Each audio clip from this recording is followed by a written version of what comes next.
समस्याओं पे। पहले 50%, पहले 25% लगाया, फिर 50% किया, उसके बाद फिर H1B वीजा भी आ गया बीच में से, वो भी चला गया, फिर फिल्मों के ऊपर 100% लगा दिया। फिल्मों के ऊपर लगाना मुझे थोड़ा दुख हुआ कि सॉफ्टवेयर को टच किया। अब पूरी दुनिया में एक्चुअली एग्रीमेंट है, पूरी दुनिया में एक एग्रीमेंट है कि सॉफ्टवेयर को टच नहीं किया जाता। सॉफ्टवेयर फ्री फ्लोइंग, मतलब एक कमोडिटी है सर, चाहे वो पावर है। कंप्यूटर सॉफ्टवेयर हो या फिल्म हो, हवा की तरह है, उसको आप टच नहीं करते हो। First time you are touching the software word, which is something very derogatory, and it is going to have immense impact. India का 1500 करोड़ रुपए तो सिर्फ फिल्मों का जाएगा, और जो बाकी ओटीटी का जो इम्पैक्ट है, जो डिजिटल स्ट्रीमिंग प्लेटफॉर्म है, उसका इम्पैक्ट और ज्यादा बड़ा है आज की डेट में। तो उसमें भी बहुत पैसा है, वो भी जाएगा उसके अंदर से। So slowly it is now sinking that we are being hit hard below the belt right now. और 10 करोड़ लोगों पे ऑलरेडी जो $60 बिलियन का, $70 बिलियन का इम्पैक्ट आया हमारे ऊपर, वो तो ऑलरेडी हम सफर कर रहे हैं। उससे तो हमें पार पाने का मौका नहीं मिल रहा है। श्रिम्प हो या डायमंड हो, टेक्सटाइल हो, लेदर हो, कारपेट हो, या आपकी मोरबी के अंदर बनने वाली, गुजरात के अंदर सर्मिक टाइल्स हो, या बाकी सारे फील्ड है, एग्रीकल्चर मशीनरी है, तो वो सारा जॉब तो चला गया। But what is talking about it, that people are almost hungry. They don't have jobs right now. At least more than 5 crore people have lost their jobs. उनके पास पैसा नहीं है दिवाली मनाने को, तो बचत कहां से करेंगे? और ट्रम्प साहब रोज एक नया मुद्दा ढूंढ के ले आते हैं, पता नहीं कहां से लाते हैं। इतना तो मेरा भी, हमारा दिमाग नहीं चल पाता है। कई बार मैं सोचता हूँ कि he is going to hit now, अभी क्या बचा है, किसको हिट करेंगे? तो then he touch the films, and that shock me कि this man has got something very deep knowledge of where it can hurt India sir. Something is very very very fishy sir here. जी, इसके ऊपर मैं आपके नहीं, से इसमें पूछूं। ऐसा है कि ट्रम्प बेवकूफ है ऐसा तो नहीं कह सकते। उनकी बातें बेवकूफ, इनकी हरकतें बेवकूफ है। पर किसी भी कंट्री के उनके बेसंत और वो सब बेवकूफ की तरह बिहेव करते हैं। पर वो काफी क्या कहते हैं, बेसेंट है। वो सोरोस के साथ काम किया है, हेज फंड का बहुत बड़ा वो है। सो ये जो आपने कहा वो 4-5 हजार करोड़ तक, क्योंकि म्यूजिकल राइट है, हमारे टिकट का जो सेल होता था, ये बहुत बड़ी इम्पैक्ट आएगी।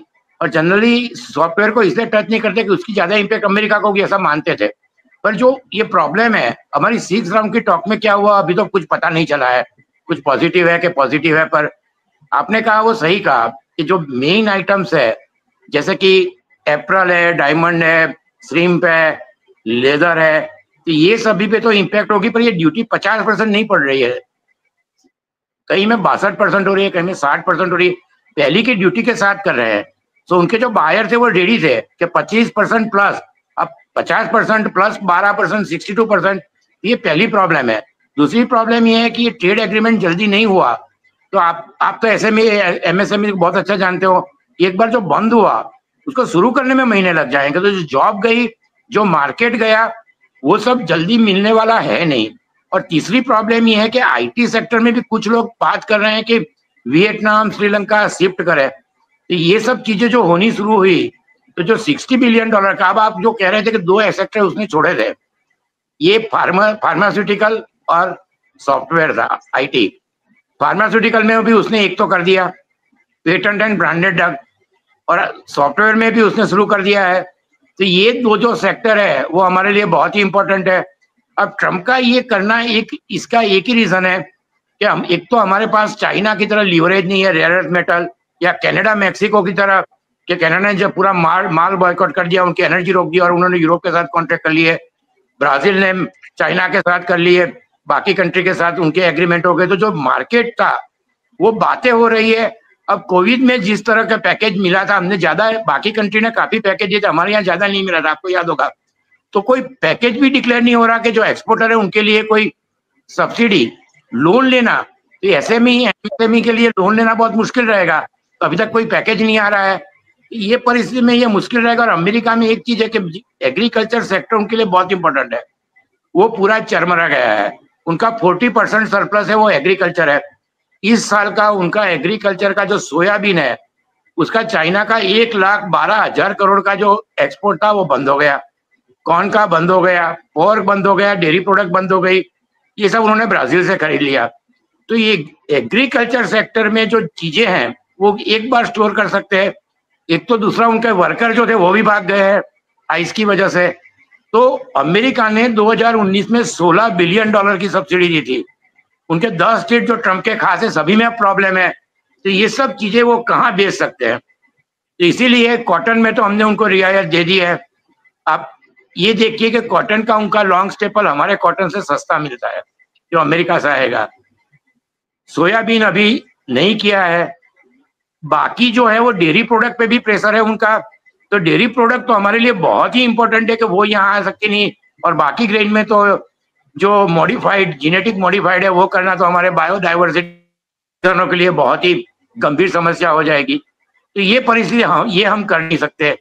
अमेरिका को ट्रम्प का सबसे बड़ा इंपॉर्टेंट इश्यू आज के दिन में देखा जाए तो उनका $80 बिलियन का कनाडा, मैक्सिको, चाइना और अमेरिका से जो एग्रीकल्चर प्रोडक्ट अटक गई है वो सबसे बड़ा प्रॉब्लम है।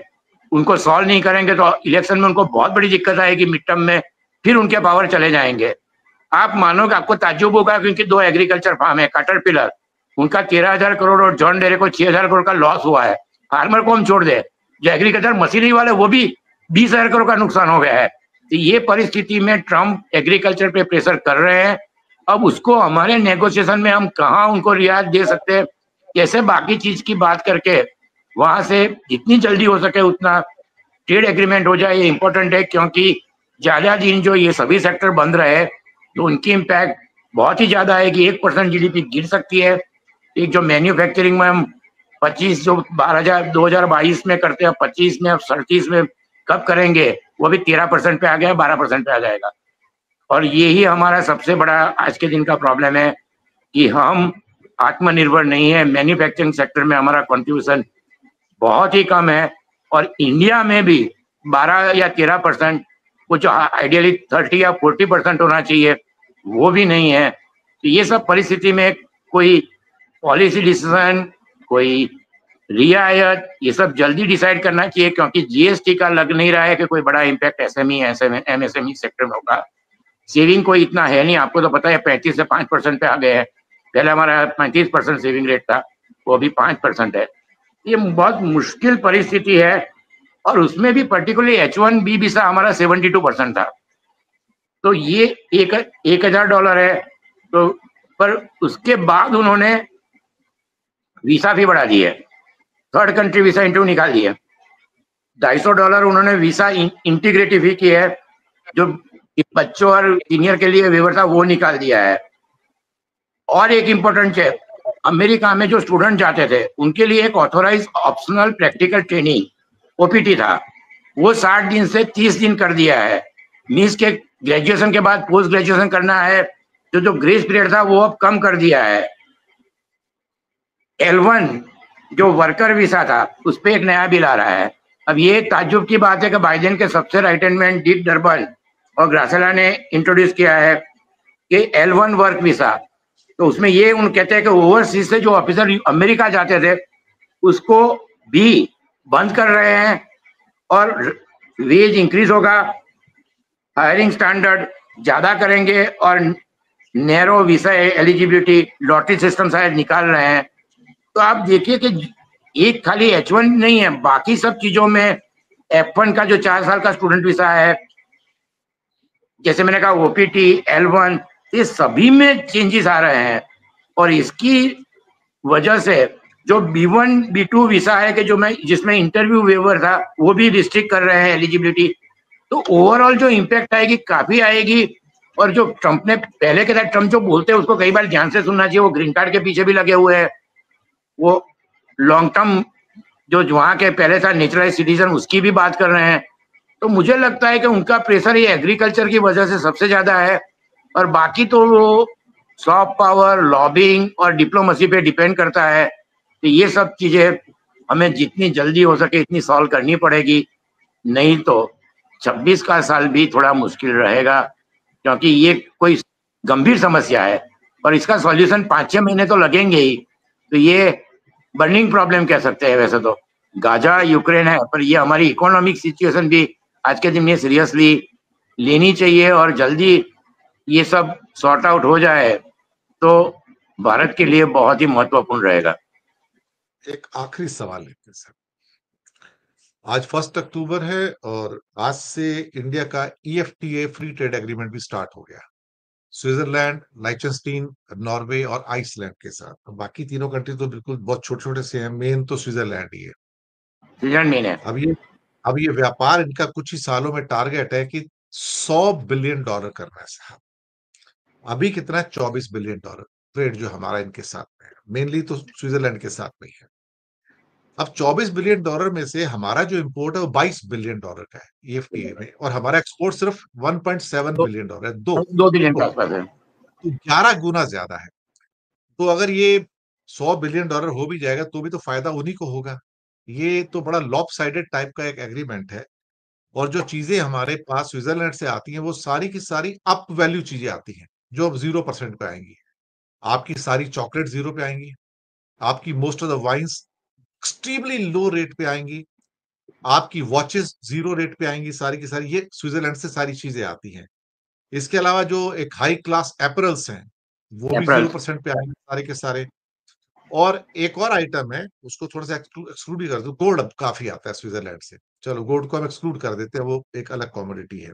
हाँ वो तो अलग है। लेकिन हाँ, वो उसको अलग कर देते हैं। लेकिन ये बड़ा एक लॉपसाइडेड टाइप का चीज है, सारा बेनिफिट तो स्विट्जरलैंड को चला गया, हमें क्या मिला यहाँ पे सर? नहीं पर ये इसके आपकी अंदर हमें बात क्या?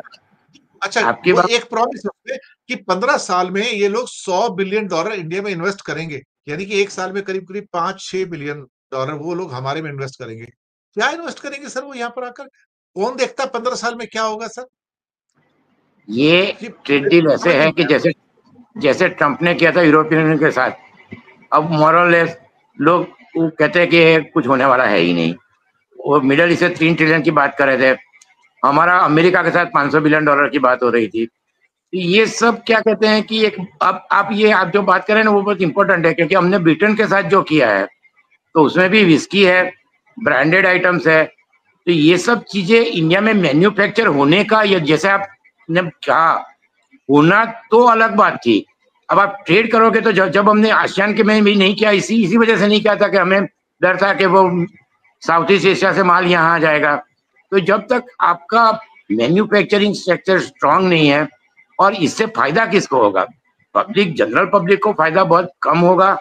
तो ये ट्रिलियन बिलियन जो है, एक चीज बहुत थंब रूल है कि 5 साल में ट्रेड डबल होता है, वो आप 4 साल में कर सकते हो। पर आप यदि उसमें फिगर में एक जीरो ज्यादा आ जाए, जैसे ट्रम्प के तो ट्रिलियन में आ जाते हैं कई बार, तो ये सब चीजें। और उसमें एक चीज है कि इन्वेस्टमेंट जो आपने कहा ना, तो हमने 14 से 24 में देखा है कि इंडिया में जो इन्वेस्टमेंट हुआ है वो मैन्युफैक्चरिंग में नहीं हुआ है, वो असेंबली में हुआ है।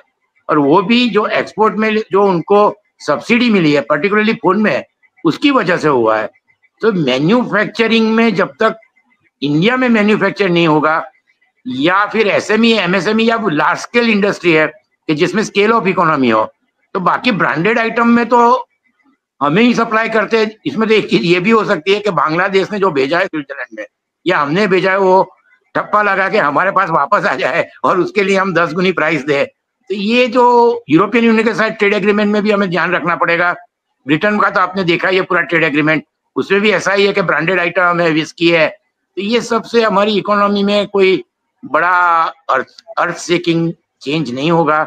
और ट्रेड एग्रीमेंट सालों से डिस्कस करते हैं, तो ये सब चीजें कि हमें उसमें कहाँ कहाँ हमारा इवन हमारी फैक्ट्रीज वहां लग सकती है, क्या स्विट्जरलैंड देगा, ये सब चीजें डिस्कस करनी चाहिए। तो अब ये तो हम सालों से डिस्कस करते हैं, तो उम्मीद रखते हैं कि अब यूरोपियन यूनियन के ट्रेड एग्रीमेंट में, क्योंकि लिक्टेनस्टाइन तो एक स्टैम्प और है। पर आपको एक चीज बताओ कि लिक्टेनस्टाइन वर्ल्ड में हाईएस्ट जीडीपी है और हैप्पीएस्ट हाँ, पीपल है। उनकी पर कैपिटा इनकम बहुत ही अच्छी है, 2 सिटी है, बाडूस एंड मालबून, अच्छी तरह रह रहे हैं। तो इसके साथ तो एग्रीमेंट चलेगा। पर ये स्विट्जरलैंड का आपने कहा वो सही है, उनकी घड़िया ये वो आएगी। और एक दूसरी चीज दिनेश ये है कि इंडिया में मार्केट है, क्योंकि हमारे जो 5% लोग हैं उनके पास पैसे काफी है। तो ये सब पैसे भी कहीं लगना चाहिए। जैसे कॉर्पोरेट सेक्टर है, उनका टैक्स या बढ़ा है या जो भी है, तो ये सब चीजें, अब ये क्या है, हम तो कहीं इतनी पॉलिसी पर, ये सब सिंपल चीजें है, इसमें कोई जी, रॉकेट साइंस नहीं है, तो ये तो करना पड़ेगा। जी। मुझे लगता है जितनी भी जो अप मार्केट चीजें हैं ना, चाहे एपरल्स में हो, वाइन्स में हो, या फिर वॉचेस में हो, चॉकलेट्स में हो, जो कि भारत के 5 करोड़ लोग, अमीर लोग खरीदते हैं, तो उनकी तो चांदी होगी। अब उनको आधे रेट पे सारी की सारी चीजें मिलेगी। ये और अच्छा है। तो अच्छा है उनके लिए। तो इसी के साथ ही दर्शक मित्रों हम आपसे आगे लेंगे, लेकिन एक इंफॉर्मेशन आपको दे दूं कि पाकिस्तान को जो जीएसपी की फैसिलिटी थी ईयू ने 2027 तक एक्सटेंड कर दी है, तो उनको बड़ा एडवांटेज मिल गया है गारमेंट में और बाकी बहुत सारी चीजों के ऊपर। तो अचानक से डिसीजन आता है और उसको इंडिया के गारमेंट्स के ऊपर बहुत बड़ा एक एडवांटेज मिल गया ईयू के ऊपर। मुझे लगता है कि पाकिस्तान पे अमेरिका तो मेहरबान है, ये ईयू भी मेहरबान है, सऊदी भी मेहरबान है, चाइना भी मेहरबान है। तो उसके दोनों हाथों में लड्डू है इस टाइम, जहां से भी ये देखो। तो दिनेश जी ऐसा है, नसीब बलवान तो गधा पहलवान। आपको याद होगा जीएसटी, जीएसटी में हमें बांग्लादेश और वियतनाम ने, क्योंकि ट्रंप ने ही निकाल दिया था जीएसटी हमें अमेरिका में, उनके फर्स्ट टर्म में ये हुआ था। तब से हमारा अप्रैल एक्सपोर्ट में बहुत बड़ी इंपैक्ट आई थी। तो पाकिस्तान का जो है ईयू में भी हमें अप्रैल एक्सपोर्ट में इसकी इंपैक्ट आएगी। ये हमें अब ट्रेड डील करें तो उससे पहले ये सब कर लेना चाहिए, क्योंकि ट्रेड डील तो जी हमारा भी मार्केट तो बड़ा है, तो अब यूरोपियन यूनियन के साथ होने वाला है। ये जीएसटी की बात करनी चाहिए उनको। जी। और हमारा ईयू के साथ